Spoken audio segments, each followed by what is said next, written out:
আসসালামু আলাইকুম রহমতুল্লাহ বরকাত। ঢাকা এয়ারপোর্ট, আন্তর্জাতিক এয়ারপোর্ট আসলাম বহুদিন পর। 2-4 মাস পর পরই আসা হয়। অনেকেই উমরা যায়, অনেকে হজে যায়, অনেকে চাকরির জন্য যায়। তো আজকেও সেরকম 2জন লোককেই বিদায় দিতে আসলাম। আমার আপনজন, আমার একটা শালিকা, আর একজন হলো ছোট ভাই হয়, সেও চাকরিতে যাচ্ছে, আর আমার শালি যাচ্ছে উমরা বিষয়ে।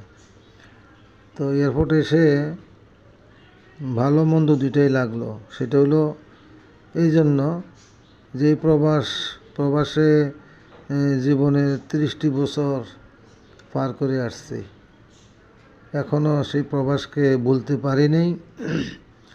অনেক বন্ধু আছে বিভিন্ন স্থানে, মক্কা, মদিনা, জেদ্দা, বিভিন্ন শহরে। তো আজও মনে চায় চলে যেতে। দেশের যে পরিস্থিতি বা দেশের মানুষের মানসিকতা, পারিবারিক বলেন, সামাজিক বলেন, রাষ্ট্রীয় বলেন, সবগুলো নিয়েই আসলে আমাদের মতো যারা পুরাতন প্রবাসী তাদের জন্য দেশের থাকাটা অনেক কঠিন। যদি আল্লাহ সুযোগ দিত চলে যেত।